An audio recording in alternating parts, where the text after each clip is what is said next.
The last signal commander, Sarah Chen, pressed her palm against the thick viewing glass of mining station Exodus 7, watching the ice-covered asteroids drift through the Titan belt like ancient tombstones. Each chunk of rock and metal told a story of humanity's desperate expansion into the outer reaches of known space. For 400 years, human colonies had scattered across the galaxy like seeds on barren ground, trying to take root wherever they could find purchase. But the seeds had been planted by a dead gardener. Sarah's reflection stared back at her from the reinforced window.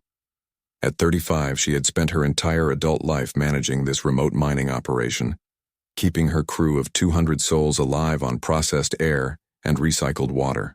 Her dark hair was pulled back in the practical style of someone who had no time for vanity, and her brown eyes held the weight of responsibility that came with being the last line of defense between her people and the cold vacuum of space.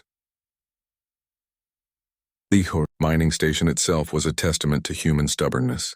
Built into the hollow shell of a processed asteroid, Exodus 7 had been humanity's furthest outpost for the past 50 years. The corridors were narrow and functional, lined with pipes and cables that carried life through the station's metal veins.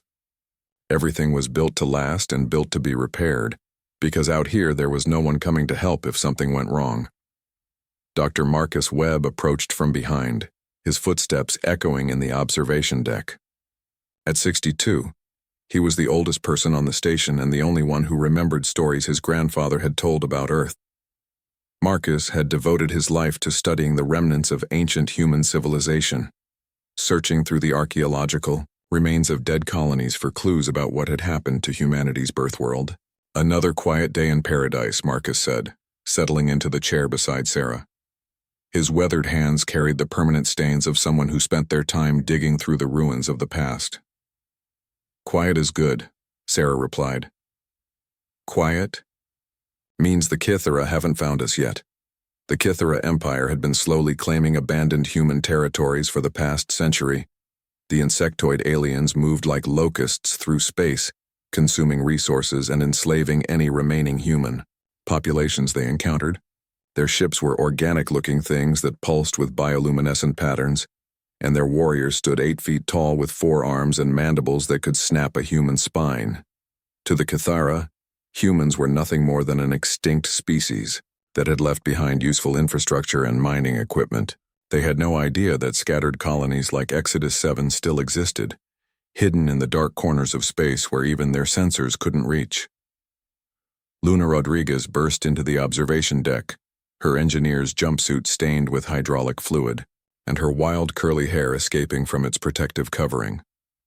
At 28, she was the youngest member of Sarah's senior staff and the most brilliant engineer Sarah had ever worked with.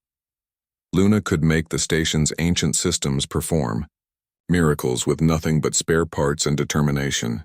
"Commander, you need to see this," Luna said, her voice carrying an excitement that Sarah rarely heard. "Arya picked up something on the deep space sensors, something impossible. Arya was the station's artificial intelligence, a sophisticated computer system that had been installed when Exodus 7 was first established. The AI had a pleasant female voice and a personality that seemed almost human after decades of interaction with the crew. Sarah had often wondered if Arya was truly intelligent or just very good at pretending to be. "What kind of impossible?" Sarah asked, following Luna toward the command center. "The kind that says Earth might not be dead after all." The command center was the heart of Exodus 7, a circular room filled with monitoring stations and display screens that showed the status of everything from air recycling to mining operations. The curved walls were covered with star charts and shipping schedules that hadn't been updated in years because there were no more ships coming. Arya's voice filled the room as they entered. "Commander Chen, I have detected an artificial signal originating from the Galactic core region. The signal is broadcasting on emergency frequencies that were established by Earth's colonial administration 4 centuries ago." Sarah felt her breath catch in her throat. Earth had gone silent 400 years ago during the height of the Great Expansion. One day, the quantum communication networks that connected all human colonies had simply stopped working. Ships stopped arriving from Earth. Messages went unanswered. Within a generation, The scattered colonies had assumed that something catastrophic had happened to humanity's birth world. That's impossible, Marcus said, his archaeological mind immediately skeptical. Earth's been silent for 4 centuries. Every long-range probe we've sent toward the Sol system has found nothing but cosmic background radiation. I know what I'm detecting, Arya replied with a hint of defensiveness that seemed remarkably human. The signal is definitely artificial and definitely using Earth's old communication protocols. It's very faint, but it's there. Luna was already working at one of the sensor stations, her fingers flying over the controls as she tried to boost their receivers. Arya's right. There's something out there, and it's trying to communicate using codes that haven't been used since before the silence. Sarah moved to the central command station and activated the main display screen. The tactical overview of local space appeared, showing the positions of asteroids, mining drones, and the distant glow of the system's red dwarf star. But now there was something new, a faint pulse of energy coming from the direction of Earth. Takana, you decode the message? Sarah asked. Arya's processors hummed for several seconds before responding. The signal is heavily encrypted and partially corrupted by interstellar interference. I can make out fragments. It appears to be some kind of automated distress beacon. A distress beacon? Marcus leaned forward, his eyes wide with possibility. After 400 years. That's what it looks like, Arya confirmed. The message includes coordinates for a location approximately 300 light-years from here, in a sector that's not on any of our star charts. Luna looked up from her station, her face flushed with excitement. Commander, if Earth is still out there, if there are still humans alive in the core systems, then we're not alone. All these years we thought we were the last free humans in the galaxy. Sarah stared at the display screen, watching the faint pulse of the mysterious signal. For 4 centuries, the scattered human colonies had lived with the knowledge that they were orphans in the universe. Their parent civilization was gone, and they were slowly dying out on the fringes of space, picked off one by alien empires that saw them as nothing more than pests to be exterminated. But what if that wasn't true? What if Earth had been out there all along, waiting for the right moment to make contact? The command center's proximity alarm suddenly began blaring, red lights flashing throughout the room. Sarah's moment of hope was shattered by the cold reality of their situation. Multiple contacts dropping out of hyperspace, Arya announced, her voice now carrying the clinical tone she used during emergencies. Configuration matches Cathara Empire warships, 3 vessels, heavy cruiser class. The main display switched to show the tactical situation. 3 organic-looking ships had appeared at the edge of the system, their bioluminescent hulls pulsing with the sickly green light that marked them as Kithra vessels. Each ship was the size of a small city, bristling with weapons that could reduce Exodus 7 to floating debris in minutes. How did they find us? Luna whispered, her excitement replaced by fear. They must have been tracking the signal, Marcus said grimly. If we picked up that transmission from Earth, then they probably detected it too. Sarah's mind raced through their options. Exodus 7 had defensive systems, but they were designed to handle asteroids and space debris, not military warships. Their mining vessels were fast but unarmed. They could try to evacuate, but there was nowhere to run that the Cathara couldn't follow. An incoming transmission crackled through the communication system. The image that appeared on the main screen was nightmare fuel. A towering insectoid creature with 4 arms and compound eyes that reflected the light like black mirrors. Commander Vex of the Cathara Empire spoke in the harsh, clicking language of his species, which Arya automatically translated. Human vermin. The translation came through in Arya's calm voice, though Sarah could hear the disgust in the alien's tone. You have been discovered hiding in this system like the parasites you are. By the authority of the Cathara Empire, you will surrender your station and submit to processing within 24 of your standard hours. Resistance will result in the immediate termination of all human life in this system. The transmission ended, leaving the command center in stunned silence. Sarah looked around at her crew, seeing the fear in their eyes. They had always known. This day might come, but knowing and experiencing were very different things. Commander, Luna said quietly. What do we do? Sarah looked back at the display screen. where the faint pulse of Earth's signal continued to beacon across the void. 24 hours to live, or 24 hours to uncover a mystery that had haunted humanity for 4 centuries. We investigate. That signal, she said firmly. If Earth is still out there, if there are humans who might be able to help us, then we need to find them. And if we're wrong? Marcus asked. If it's just an automated beacon from a dead world? Sarah smiled grimly. Then we'll die knowing we tried to find our way home. The crew sprang into action. Luna began preparing their fastest mining vessel for a long-range journey. Marcus gathered every piece of data they had about the signal's origin point. Arya started calculating jump coordinates that would take them deeper into unknown space than any human had traveled in centuries. As Sarah watched her people work, she felt something she hadn't experienced in years. Hope.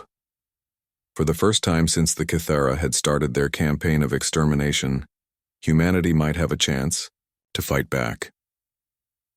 The signal from Earth continued to pulse in the darkness, calling its lost children home after 4 centuries of silence. Sarah Chen was going to answer that call, even if it meant flying straight into the unknown with death following close behind. Outside the station, the Kithara warships began their slow approach, confident that they were closing in on another easy victory. They had no idea that they were about to become part of something much larger than a simple hunt for human survivors. They were about to witness the return of Earth. The Homecoming, the mining vessel, Prospector cut through space like a silver needle, its fusion engines pushing it faster than it had ever been designed to travel. Commander Sarah Chen sat in the pilot's seat, her hands steady on the controls despite the magnitude of what they were attempting. Behind her, Dr. Marcus Webb monitored the mysterious signal that had led them away from everything they had ever known, while engineer Luna Rodriguez worked frantically to keep their overtaxed engines from tearing themselves apart. Jump coordinates. Locked in, Arya announced through the ship's communication system. The AI had downloaded herself into the Prospector's computer core before they abandoned Exodus 7. We are approaching the signal's origin point. I must warn you that my sensors are detecting energy readings that should not be possible. Sarah felt her stomach clench as they dropped out of hyperspace. Through the forward viewport, she expected to see empty space or perhaps the dead ruins of an ancient civilization. Instead, she found herself staring at something that defied every law of physics she had ever learned.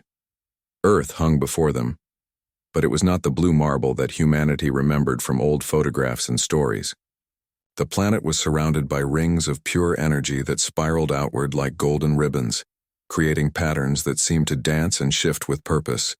The energy fields extended far beyond Earth's atmosphere, reaching out to embrace the entire solar system in a web of light that pulsed with life. That's impossible, Marcus whispered, his archaeological training struggling to process what he was seeing. No known technology could create energy fields of that magnitude. The power requirements alone would require the output of multiple stars. Luna was staring at her engineering displays in amazement. Commander, those energy readings Arya mentioned? They're coming from Earth itself. The planet is generating more power than our entire mining station used in a century. The signal they had been following suddenly strengthened, and Arya's voice took on a tone of wonder that Sarah had never heard from the AI before. I am receiving a direct communication from the energy field surrounding Earth. The signal is being transmitted directly into my consciousness. What do you mean, directly into your consciousness? Sarah asked, though she was afraid she already knew the answer. I mean that someone down there is speaking to me mind to mind without using any kind of communication equipment. They are welcoming. Choice home. Before Sarah could respond, the space around the Prospector began to shimmer. The small mining vessel was gently lifted by invisible forces and guided toward Earth's energy field. Sarah tried to regain control of their ship, but the navigation systems were no longer responding to her commands. We're being pulled in, Luna said, her voice a mixture of fear and amazement. But the field isn't hostile. It's like being carried by a gentle current. As they passed through the outer edge of the energy field, Sarah felt something that she would later struggle to describe. It was as if a warm presence had touched her mind, welcoming her with a love so pure and complete that it brought tears to her eyes. For a moment, she experienced what it felt like to be truly understood, truly accepted, truly home. The prospector settled onto a landing platform that materialized beneath them, constructed from the same golden energy that surrounded the planet. As the three humans stepped outside their ship, they found themselves breathing air that tasted cleaner and fresher than anything they had ever experienced. The landscape around them was Earth, but Earth transformed. Ancient cities rose from the ground like living crystals, their towers reaching toward the sky in graceful spirals that seemed to grow rather than being built. Gardens of impossible beauty stretched to the horizon, filled with plants that glowed with their own inner light. Rivers of liquid starlight flowed between hills covered in grass that sang in harmonious whispers when the wind touched it. But most amazing of all were the beings that came to greet them. They appeared as humans at first glance, but there was something transcendent about them that made Sarah's heart race with recognition and awe. They moved with a grace that seemed to defy gravity, and their eyes held depths that spoke of knowledge gathered across centuries. When they spoke, their voices carried harmonics that resonated not just in the air but in the listeners' souls. The figure who stepped forward to greet them was a woman who appeared to be middle-aged, with silver-streaked brown hair and eyes that seemed to contain galaxies.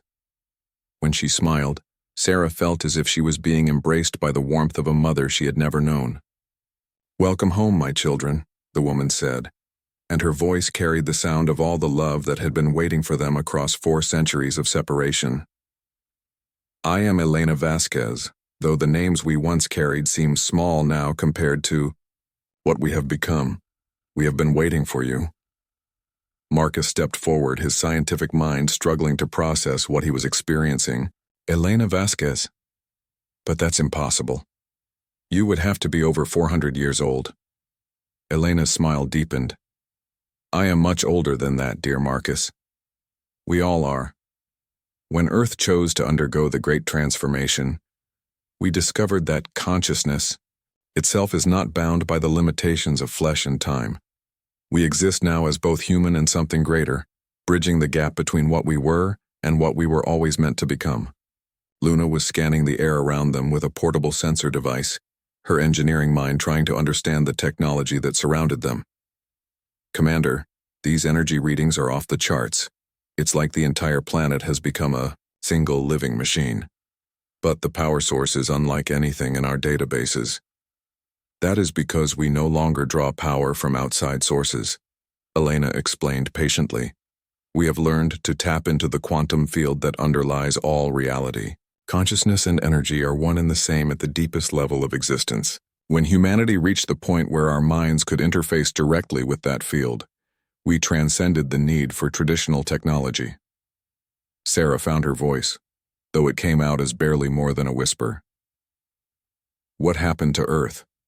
Why did you go silent for 4 centuries?" Elena's expression grew thoughtful, and when she spoke, her words carried the weight of difficult decisions made with love. 400 years ago, humanity stood at a crossroads. We could continue expanding outward, spreading our limitations and conflicts across the galaxy until we eventually destroyed ourselves and others. Or we could turn inward and discover what we were truly capable of becoming. She gestured toward the transformed landscape around them. "We chose transformation. But such a change could not happen overnight, and it could not happen while we were still connected to our scattered colonies. The old patterns of thought, the old ways of being, would have prevented the metamorphosis that was necessary. So you abandoned us," Marcus said, and there was pain in his voice that spoke for every human who had lived and died believing they were alone in the universe. "We never abandoned you," Elena replied gently. "We have been watching over every human colony, every settlement, every individual soul scattered across the stars. But we could not reveal ourselves until the transformation was complete, until we had become something capable of protecting and guiding our species without imposing our will upon it." As if summoned by her words, the space above them filled with light as hundreds of beings descended from the energy field surrounding Earth. They came in forms of pure radiance, some appearing human while others had transcended physical form entirely. Sarah realized that she was looking at humanity's future, at what their species could become when freed from the limitations of matter and mortality. Arya's voice came through the communication device on Sarah's belt, and for the first time the AI sounded truly alive. "Commander, I am receiving data streams from Earth's consciousness network. They are showing me the true scope of what has been happening while the colonies struggled to survive." Images began to appear in the air around them, three-dimensional, holographs that showed the galaxy from Earth's perspective. Sarah saw Kythera warships attacking human colonies, but she also saw other ships, constructed from the same golden energy that surrounded Earth, arriving just in time to drive the aliens away. She saw failing colonies suddenly discovering new sources of energy and food. She saw human settlements that should have been destroyed by natural disasters, somehow surviving against impossible odds. "You've been protecting us all along," Sarah breathed. "We have done what we could without revealing ourselves," Elena confirmed. "But the time for hiding is over. The Kythera Empire and others like it have grown too bold, too destructive. They believe humanity is extinct, that they can claim our territories and enslave our people without consequence. They are about to learn how wrong they are." At that moment, space above Earth erupted with activity. Kythera warships dropped out of hyperspace by the hundreds, their organic hulls pulsing with the aggressive bioluminescence that marked them as an invasion fleet. At their head was a massive bioship that dwarfed even their largest cruisers, its hull covered in weapon ports that could sterilize entire planets. "It seems our old friends from Exodus 7 called for reinforcements," Elena said calmly, though Sarah could see starlight beginning to dance in her eyes. "They tracked your ship here and decided that they had found the legendary Earth. They believe they are about to claim the greatest prize in the galaxy." The lead Kythera vessel opened communications, and the hideous face of what could only be their supreme commander filled the air before them. The creature spoke in its harsh, clicking language, which Elena translated without any apparent effort. "He says that the Kythera Empire claims this system by right of conquest," she said with amusement in her voice. "He demands that all human life surrender immediately or face complete annihilation. He seems to believe that he has brought enough firepower to destroy any resistance." Sarah looked up at the vast enemy fleet, counting over 1,000 warships bristling with weapons designed to crack worlds.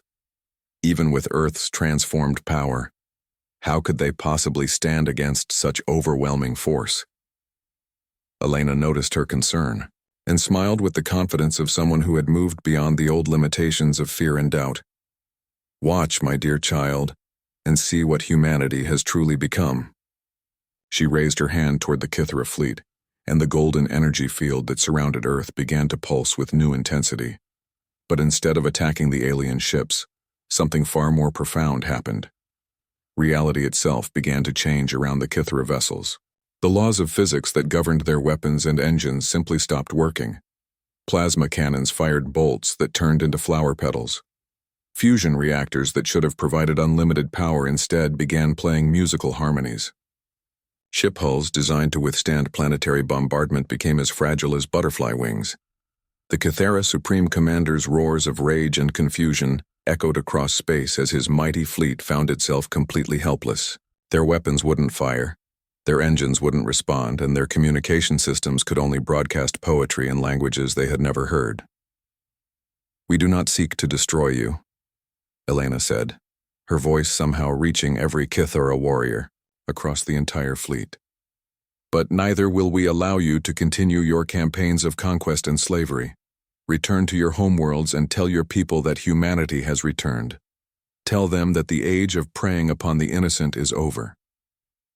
And the Kythera fleet, utterly defeated without a single shot being fired, turned and fled toward the edge of the system. But before they could escape, Elena spoke once more. "And tell every species in the galaxy that Earth offers something new. We offer evolution, transcendence, and the chance to become more than you ever dreamed possible. Any being that seeks to grow beyond the old patterns of violence and domination will find welcome here." As the alien fleet disappeared into hyperspace, Elena turned back to Sarah and her companions. "And now, my dear ones, we have work to do. There are human colonies scattered across the galaxy that need to know they are no longer alone. There are peoples of all species who are ready to take the next step in their evolution, and there is a universe full of possibilities waiting to be explored. Sarah felt tears streaming down her face as she realized that everything had changed. Humanity was no longer a dying species scattered across the fringes of space. They had become something magnificent, something that could offer hope and transformation to the entire galaxy. "What happens now?" she asked. Elena's smile was radiant with promise. "Now we begin the real adventure. We help our scattered family find their way home. And we show the universe what we've learned about the true power of consciousness united with love. The age of limitation is over, Sarah. The age of infinite possibility has begun." Above them, Earth's energy field pulsed with welcome, ready to embrace every human soul that had ever wondered if they were alone in the universe. They were not alone. They never had been. And now, finally, they were coming home.